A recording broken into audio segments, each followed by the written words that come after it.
Hello everyone, आप सभी का हमारे चैनल अफेक्शन विद स्टडी पर स्वागत है।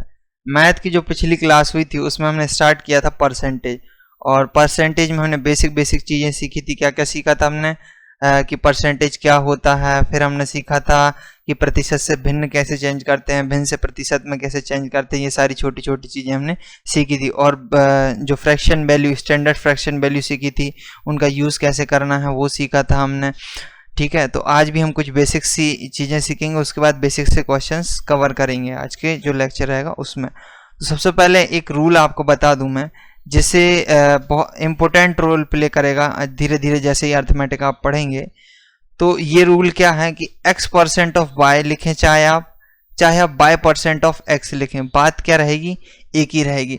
जैसे मैंने यहाँ पे एग्जाम्पल लिखा है 50% ऑफ 1000 का 50%, तो 1000 का 50% आपको मालूम है 500 होता है।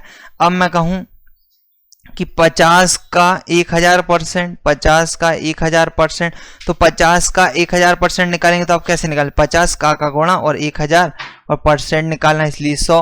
तो जो 100 200 से 200 कट गई तो हमारा आ गया कितना, ये 500 आ गया।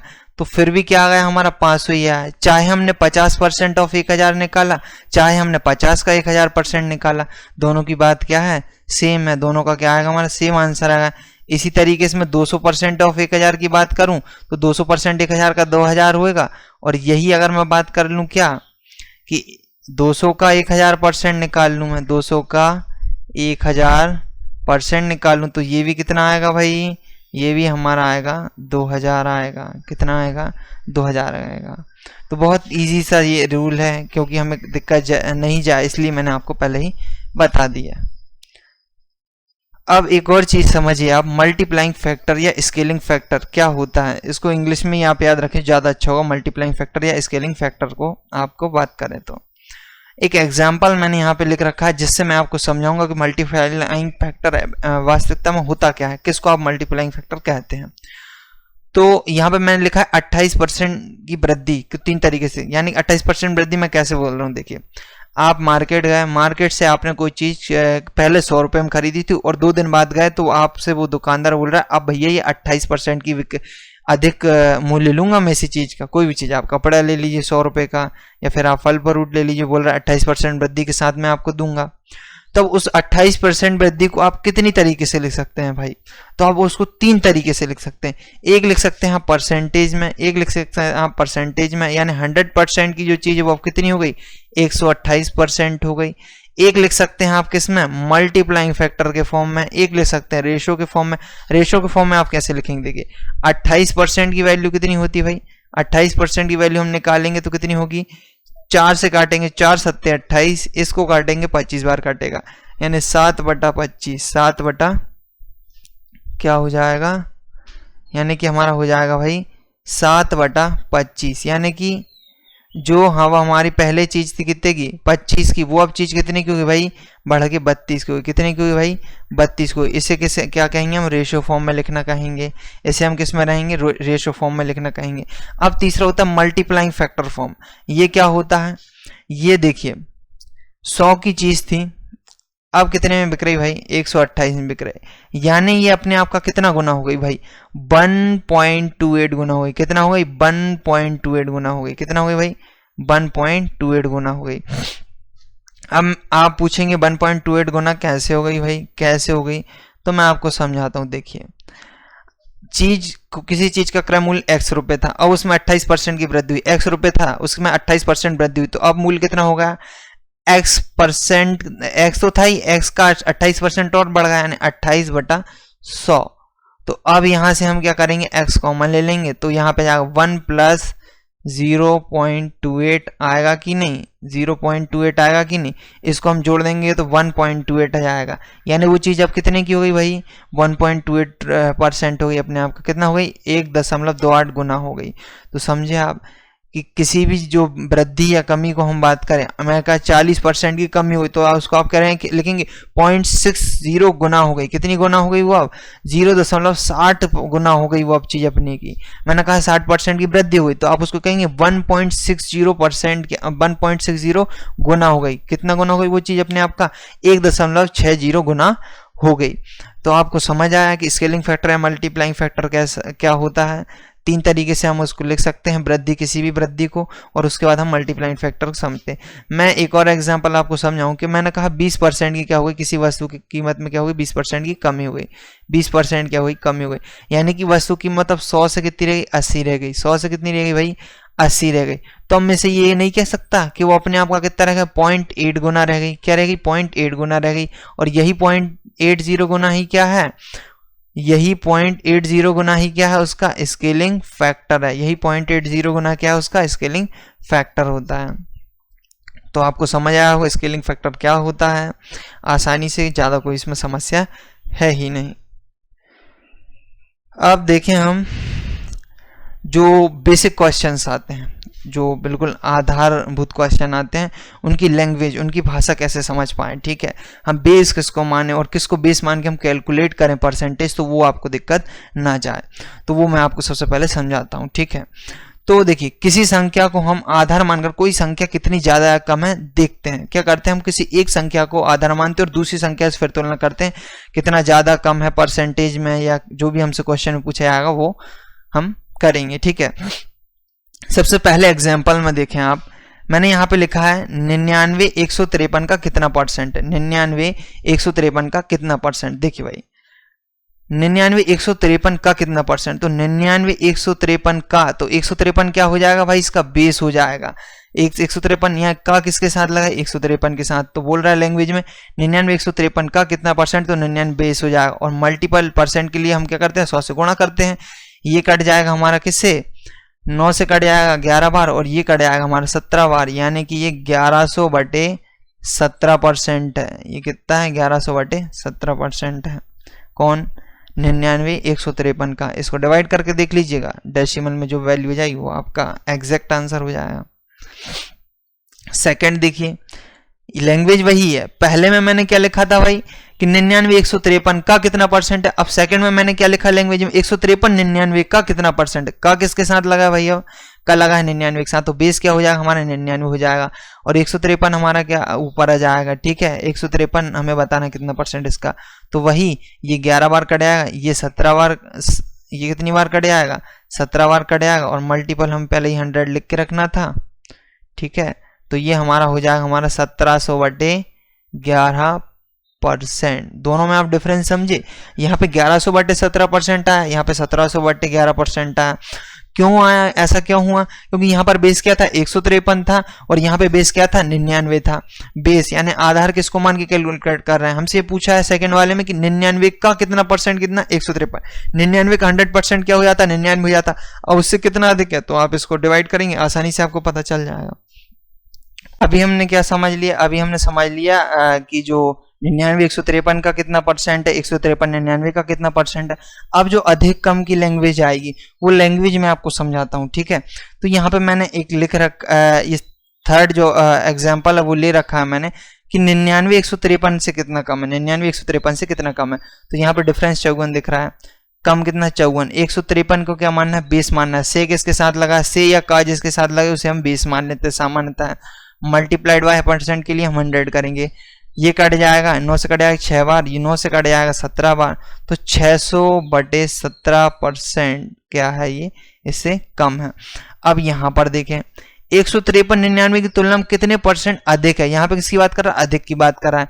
तो यहाँ पे हम 54 अधिक है, और बेस क्या 99 की तुलना में, तो 99 से वो तुलना कर रहा है, और मल्टीपल कर देंगे हम 100 से। क्या कर देंगे, मल्टीपल 100 से कर देंगे। ये कट जाएगा आपका 6 बार, ये कट जाएगा आपका 11, तो ये हमारा आ जाएगा कितना, 600/11% अधिक है। काट भी सकते हैं आप इसको, 11 पंजे 55, फिर 5 बचेगा, 11 चौके 44, फिर बचेगा 6, 11 पंजे 55, 54.5% लगभग आपका आंसर आ जाएगा। तो इतना परसेंट 99 जो 153 की तुलना में क्या है, 153 99 की तुलना में क्या है, अधिक है। ठीक है, तो ये थोड़ा सा लैंग्वेज आपको समझना पड़ेगा कि किसको आप बेस माने, किसको आप नीचे रखें, किसको आप अंश में रखें, किसको आप हर में रखें, और कैसे परसेंटेज में उसको वैल्यूज को कैलकुलेट करें। ठीक है, अभी हमने बेसिक समझ लिया।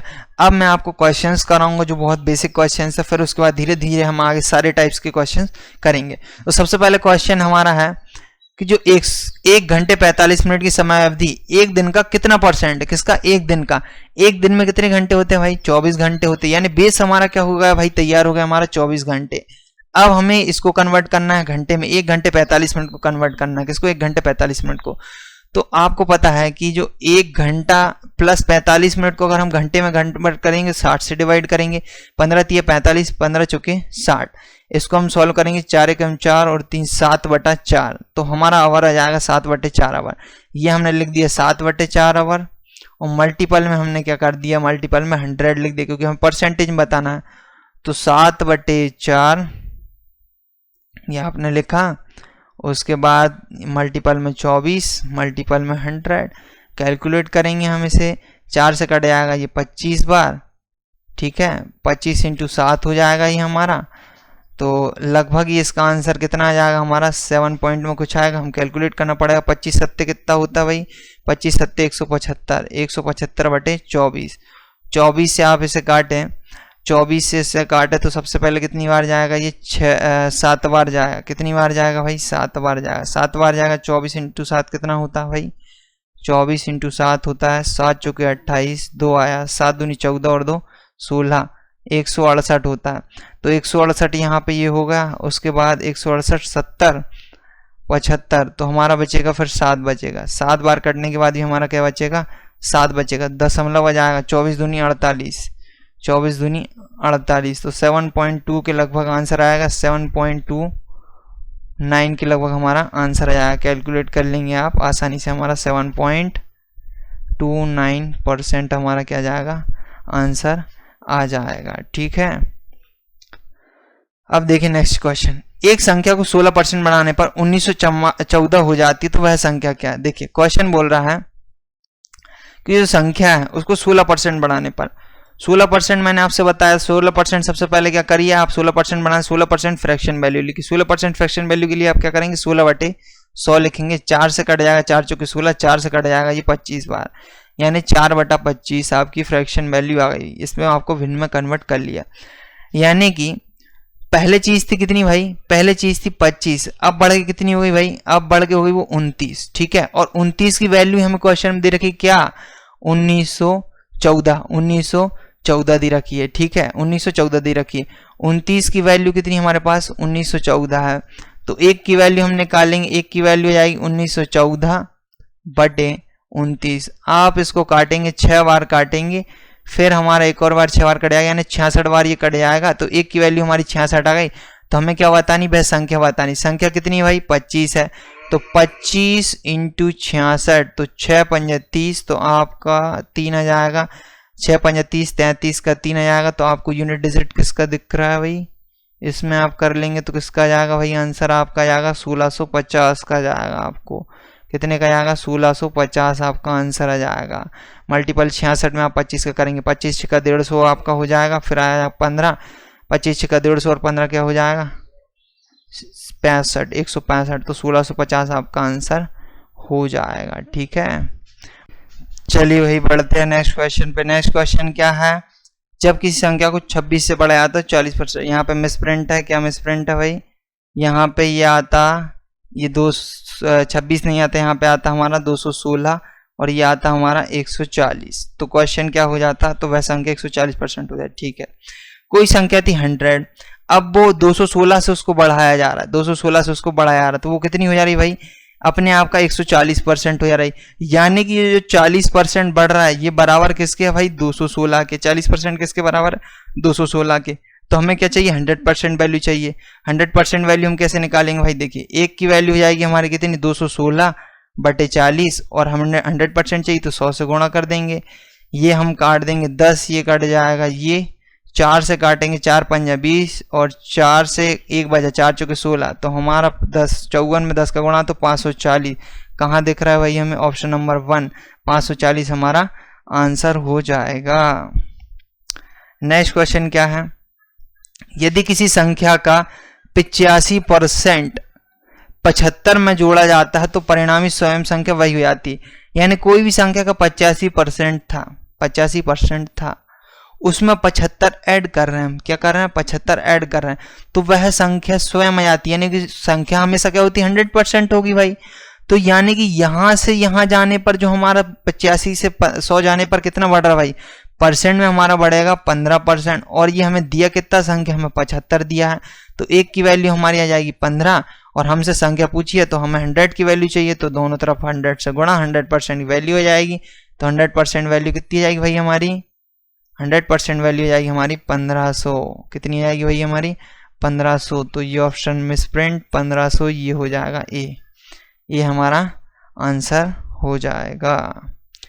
नेक्स्ट क्वेश्चन देखिए, दो संख्याओं का सम दिया है, दो संख्याओं का सम कितना दिया भाई 520 दिया है। यदि बड़ी संख्या में 4% की कमी की हुई है और छोटी संख्या में 12% की वृद्धि हुई है, तो प्राप्त संख्याएं क्या है, बराबर है। क्वेश्चन ये बोल रहा है, देखिए दो संख्याओं का योग कितना था, x प्लस वाई बराबर था, दो संख्या मान ली, पहली संख्या x दूसरी संख्या y मान ली, 520 था।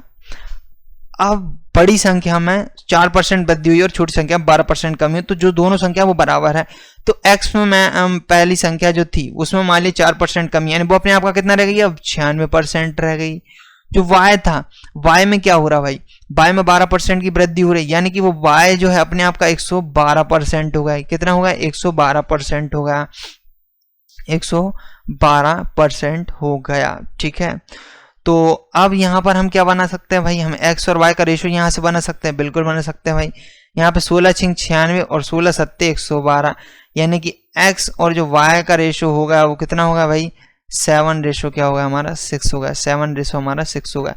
तो हमें रेशो में हम पता है, हम जो रेशो चैप्टर पढ़ेंगे उसमें हम क्लियरली पढ़ेंगे कि जो हमारा रेशो में जो टोटल होगा वही हमारा जो संख्या में टोटल उसके बराबर होगा। यानी 7 और जो 6 13 है, ये 13 की वैल्यू हमें क्या दे रखी है भाई, 520 दे रखी है। तो एक की वैल्यू हमारी हो जाएगी 13 चौके 52 40 हो जाएगी। एक की वैल्यू हमारे पास 40 होगी, तो हमें छोटी संख्या बताएं, छोटी संख्या 6 वाली होगी या 7 वाली होगी भाई, 6 वाली होगी, ठीक है। तो 6 इंटू 40, तो 6 चौके 24, 240 हमारा आंसर होगा। ऑप्शन नंबर सी हमारा आंसर हो गया, ठीक है। नेक्स्ट क्वेश्चन ये है, दो संख्या क्रमशः तीसरी संख्या से 30% और 37% कम है, वह प्रतिशत जिसके अनुसार पहली संख्या की तुलना में कम है। देखिए क्वेश्चन बिल्कुल आसान है। देखिए दो संख्याएं हैं, वो तीसरी संख्या से 30% और 37% कम है। मैंने मान लिया तीन संख्याएं, पहली a, दूसरी b और तीसरी c। तीसरी संख्या मान ली मैंने 100%, उससे कितना कम है भाई, दो संख्या क्रम से 30% और 70%। पहली संख्या 30% कम यानी 70%। दूसरी संख्या कितनी हो जाएगी भाई, दूसरी संख्या 67% 63% हो जाएगी, 37% कम है ना भाई। तो अब बोल रहा है इसके अनुसार दूसरी संख्या पहले की तुलना में, दूसरी संख्या जो पहले की तुलना में कितना कम है, दूसरी संख्या पहले की तुलना में, दूसरी संख्या पहले की तुलना में कितनी कम, कितना कम दिख रहा है भाई, 70 और 63 में गैप 7 का गैप दिख रहा है। पहली की तुलना में कितना परसेंट कम, यानी पहला क्या हो जाएगा हमारा 70 क्या हो जाएगा 20 हो जाएगा, और परसेंट में हमें कन्वर्ट करने के लिए 100 से गुणा, तो 7 से कट जाएगा ये 10 बार, तो हमारा ये 10 से कट जाएगा ये, तो हमारा आंसर आ जाएगा 10%। क्या जाएगा हमारा आंसर, 10% हमारा आंसर हो जाएगा।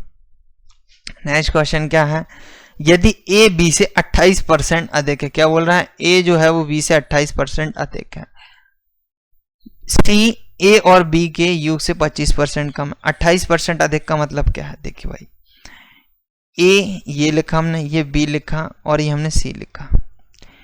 a जो है b से 28% अधिक है, यानी कि b 100% होगा जब ये इससे 128% अधिक होगा, ठीक है। रेशो बनाने हम तीनों का रेशो बनाते हैं, ठीक है, हम रेशो बनाते हैं तभी तो हम कैलकुलेट कर पाएंगे, रेशो बहुत जरूरी है।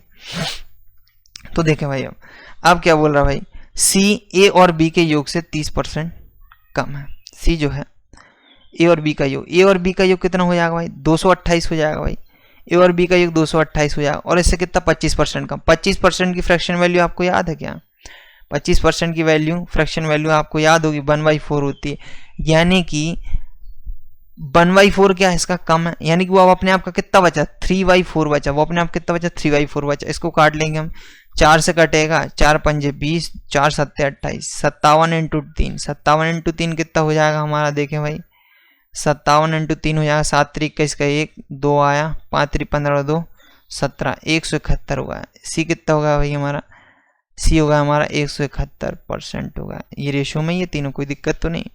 अब बोल रहा है ए सी से, डी नहीं है भाई, यहाँ पे सी है, डी की तो कुछ बात ही नहीं हो रही। ए सी से कितना प्रतिशत अधिक होगा। ए जो है वो सी से, ए जो है वो सी से कितना % अधिक होगा। तो भाई जो सी है उससे कितना अधिक है भाई, कितना अधिक दिख रहा है भाई आपको यहाँ पे, अधिक आपको दिख रहा है 28, 2, 30, 40, 43 अधिक है। 43 की वृद्धि है, 43 की वृद्धि है कितने पे, जो सी है जो है वो ए से कितना अधिक है। तो भाई सी को हम, इस ए को हम क्या मानेंगे भाई, बेस मानेंगे। 128 और मल्टीपल 100, मल्टीपल 100। अब हम इसको काट सकते हैं क्या, जी बिल्कुल काट सकते हैं। ये कट जाएगा, 56 बार कट जाएगा 2 से। देखें मैं सो गया था। तो ये आपका कितना हो जाएगा भाई, 4300 बटे 128 हो जाएगा। जब आप इसको काटेंगे 128 से तो कितनी बार जाएगा, 3 बार जाएगा। पहले कितना जाएगा, 3 बार जाएगा। यानी कि 4 वाले ऑप्शन तो पहले ही हमारा क्या होगा, गलत हो गया। सबसे पहले हमारा 3 बार कट जाएगा, 128 से 3 बार कट जाएगा। फिर कितनी बार कटेगा भाई, फिर एक और बार हमारा कितना कटेगा, देखिए 128 मल्टीपल 3 कितना हो रहा हमारा 300 तो हो जाएगा। 28 दूनी 56 और फिर एक और 28 हो जाएगा। 8 और 14 4 हाथ का 1, 5 और 7 और 1 8, 384 हो जाएगा। 384 के बाद हमारा 30 और 40 16, ठीक है, 40 56 बचेगा हमारा 560। तो एक और बार कितने से जाएगा हमारा भाई, अब जाएगा हमारे एक और बार 3 से जाएगा। यानी कि हमारा जो आंसर क्या हो जाएगा भाई, 33.6 हो जाएगा लगभग। तो ये लगभग हो जाएगा। अभी आपको वो नहीं आता है क्या, डिजिटल सम, नहीं तो डिजिटल सम से हम ऑप्शन एलिमिनेशन सही कर देते, क्योंकि एग्जाम में हमें इतनी सारी कैलकुलेशन नहीं करनी होती। ठीक है, देखें एक और क्वेश्चन, ये क्या है, ए बी से 25% अधिक है, बी सी से 40% कम है। यदि सी डी से 30% अधिक है तो ए डी से कितना % कम है। बिल्कुल अच्छा क्वेश्चन भाई। देखिए 25% की फ्रैक्शन वैल्यू आपको बताई थी मैंने, 1/4 होती है, 1/4 होती है। बोल रहा है ए बी, यहाँ पे रेशो बनाएंगे हम सबका, बी रेशो सी और सी रेशो डी। ए रेशो बी कितना है भाई, ए बी से 25% कम है। यानी कि अगर बी 4 है तो ए कितना होगा, 3 होगा। बी अगर 4 है, वो सॉरी 25% अधिक की बोला है, तो ए 4 है, ये बी 4 है तो ए कितना होगा, 5 होगा। ए बी से 25% अधिक है, बिल्कुल बोला गया है। दूसरा बोला गया है बी सी से 40%। 40% फ्रैक्शन वैल्यू आपको पता है कितनी होती है भाई, काट के भी हम बता देते हैं। 2 दूनी 4, 2 पंजे 10, 2/5 होगी, क्योंकि 1/5 की हमें मालूम कितना होता है, 20% की होती, 40% 2/5 की होगी। ठीक है भाई, तो बोल रहा है बी सी से 40% कम है सी से, तो सी अगर 5 है तो इससे 40% यानी 2 कम होगा, 2 कम होगा, 2 कम होगा, यानी कि ये कितना होगा, 3 होगा, 3:5 होगा। अब सी डी से 30% अधिक, 30% अधिक, 30% फ्रैक्शन वाली 3/10 होती है। सी जो है वो डी से, डी अगर 10 है तो ये कितना हो जाएगा भाई, 13 हो जाएगा। अब रेशो मैं आपको बताता हूँ, 3 जो व्यक्तियों के बीच रेशो है, इनिशियल वैल्यू से फाइनल वैल्यू का रेशो चाहिए आपको। इनिशियल से ए और डी के बीच में बताना है ना भाई, यहाँ पे ए और डी के बीच में बताना हमें। तो इनिशियल से हमें यहाँ पे ए और डी का रेशो कैसे मिलेगा, देखो भाई ए और डी का रेशो हमें कैसे मिलेगा। जब मैं आपको अनुपात पढ़ाऊंगा तो मैं आपको 2 व्यक्तियों को 3 व्यक्तियों के बीच में रेशो बनाना सिखा दूंगा। ए रेशो बी, बी रेशो सी, सी रेशो डी। और तो दो ए बी सी 3 है, उनके बीच में ratio A B C D 4 है, तो उनके बीच में भी रेशो आपको सिखाऊंगा। अभी केवल इतना सीखिए कि यहाँ 5 से ये 5 कट जाएगा, क्योंकि हम यहाँ पे ऐसा गुणा करेंगे तो क्या आ जाएगा, सीधा सीधा गुणा हमारे ए और डी का रेशो आ जाएगा। तो हम वैसे भी कटते हैं, मैं आपको लिख के बता देता हूँ। 5 × 3 × 13 रेशो 4 × 5 × 10। तो हमारा 5 से 5 तो रेशो में वैसे ही कट जाएगा। रेशो दोनों तरफ हम किसी भी संख्या से गुणा कर सकते हैं, किसी संख्या से भाग दे सकते हैं। तो 5 से यहाँ पे भाग दे दिया, तो यह 13 × 39 और 10 × 40, यानी कि ए की वैल्यू पहले थी 39, अब हो गई डी की कितनी थी, 40। तो ए डी से कितना % कम है, ए जो है वो डी से कितना कम है, 1 कम है डी से तो, और बेस कितना है 40, 1/40। 1/40 की मैंने आपको फ्रैक्शन वैल्यू बताई थी 2.5% होती है। तो ये हमारा आंसर हो जाएगा, हमारा 2.5% कम है। ठीक है, तो आज हमने क्या करे, बेसिक से क्वेश्चंस करे, किससे रिलेटेड, जो लैंग्वेज से रिलेटेड हो, तो बहुत आसान से क्वेश्चन हमने करे। नेक्स्ट जो लेक्चर आएगा उसमें हम एक एक करके टाइप शुरू कर देंगे, हम सक्सेसिव भी पढ़ेंगे, हम मोर एंड लेस भी पढ़ेंगे, हम ए इंटू बी बराबर कॉन्स्टेंट भी पढ़ेंगे और धीरे धीरे सारे टाइप्स को हम कवर करेंगे। ठीक है, तो आज का जो भी मैंने आपको पढ़ाया है, जो बेसिक्स ए एक्स से मल्टीप्लाइड बाय बराबर बाय मल्टीप्लाइड बाय एक्स, फिर उसके बाद स्केलिंग फैक्टर मल्टीप्लाइंग फैक्टर पढ़ाया, क्वेश्चंस कराए, वो आपको समझ आए होंगे। उनकी क्या कीजिएगा, प्रीवियस ईयर क्वेश्चंस की और प्रैक्टिस कीजिएगा, जिससे आप क्या करें, आसानी से और परसेंटेज को समझ सकें। ठीक है, तो वीडियो को क्या करेंगे, लाइक और शेयर करेंगे और चैनल क्या करेंगे, सब्सक्राइब करेंगे। ठीक है, वीडियो को देखने के लिए धन्यवाद।